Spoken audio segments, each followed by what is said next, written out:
Vamos de análise, você vê essa informação ao vivo aqui no Live CNN ontem. Basília Rodrigues até explicou pra gente como fica a situação de Deltan Dallagnol. Rodrigo Janot desistiu, né, Basília, de disputar as eleições, mas o próprio Deltan Dallagnol foi às redes sociais ontem, já esclareceu que também vai recorrer dessa decisão. Quais os próximos passos, Basília? Bom dia para você. Oi, tudo bem? Adjuto, Marcela, muito bom dia para vocês, a todos que estão aí no Live CNN.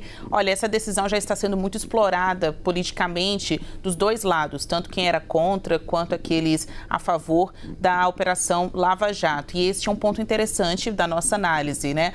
Vai de acordo com a interpretação, a perspectiva de cada um.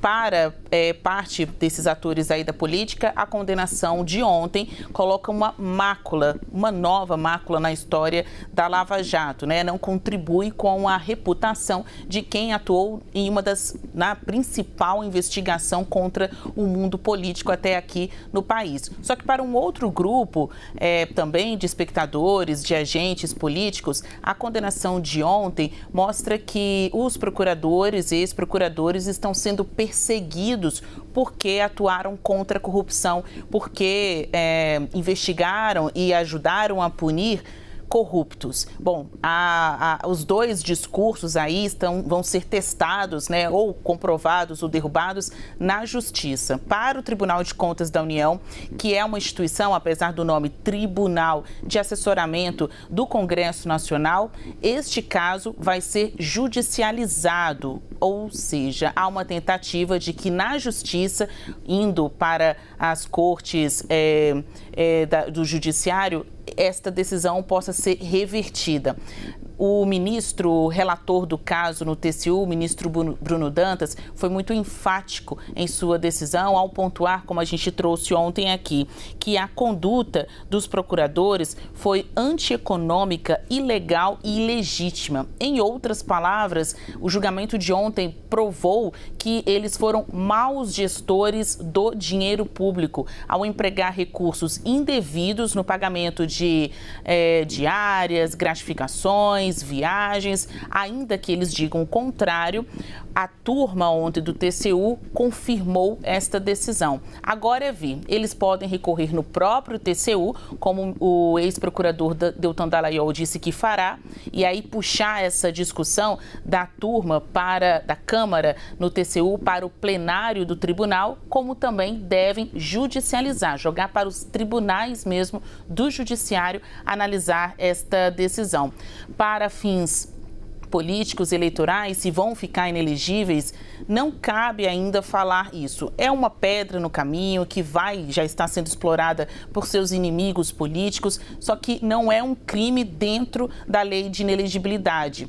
Pode virar? Pode. Se daí nascer uma ação por improbidade administrativa. E eles têm que ser condenados por improbidade dolosa, ou seja, teve a intenção de cometer tal crime. Se este foi um enredo, aí sim eles podem ter prejuízos, né, dificuldades no campo eleitoral. Até aqui vira uma decisão super polêmica que está sendo explorada por todos os lados. Quem é contra, quem é a favor. Até o próprio Deltan Dallagnol publicou um vídeo dizendo que se sentiu na forca com a decisão de ontem, que está respondendo pelo seu trabalho. Ou seja, é uma forma também de alimentar aí os discursos, né, o discurso do antipetismo. Cada um pode ver esta mesma decisão sob diferentes perspectivas. Com certeza, né? Vai ter um uso, né? A exploração política dessa situação, né? Até porque foi mais um golpe aí na Operação Lava Jato, né, Basília?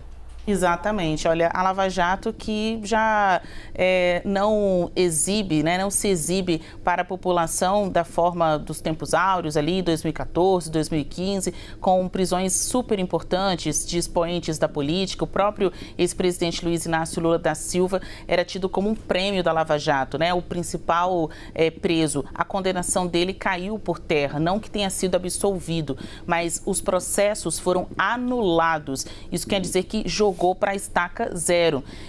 Acabou com um trabalho que parecia correto da Lava Jato. As cortes, pelo menos quando chegou aqui no Supremo Tribunal Federal, os ministros desta corte entenderam que havia uma incompetência lá do início do ex-juiz Sérgio Moro em ter levado adiante estas condenações. Enfim, contaminou todo o entendimento que tinha, né, a soberania que era dada à Lava Jato. Os fins não justificam os meios. Também um recado dado por estes ministros aqui da Suprema Corte. A Lava Jato conseguiu devolver dinheiro desviado para os cofres públicos, abriu várias caixas desse escândalo, né, que tem a ver com a má utilização do recurso público, da coisa pública, só que alguns de seus investigadores cometeram excessos, e isso é algo que está provado, tanto nos conselhos do Ministério Público, quanto também aqui pelo STF. Vale até destacar uma apuração que a Daniela Lima trouxe ontem no 360, que esses recursos vão ter um rito célere, né? Na tramitação no próprio Tribunal de Contas da União. Já está praticamente com um cronograma ali traçado para que essa resposta aos recursos, tanto de Deltan quanto de Janot, se confirmados, seja dada rapidamente. Obrigado. Porque não é unanimidade ali entre os ministros do TCU essa punição dada aos comandantes da Força-Tarefa da Lava Jato. Ontem mesmo, ali na discussão da Câmara, um dos conselheiros, né, um dos ministros conselheiros do TCU, chegou a defender a não punição, que fossem recebidas, acolhidas, né, as justificativas dos procuradores. Só que ele não tinha voto, por isso que não contou aí com a decisão de ontem. Ontem, a Câmara do TCU decidiu por unanimidade, sim, condená-los. Agora, uma expectativa de que em plenário isso possa ser ao menos atenuado.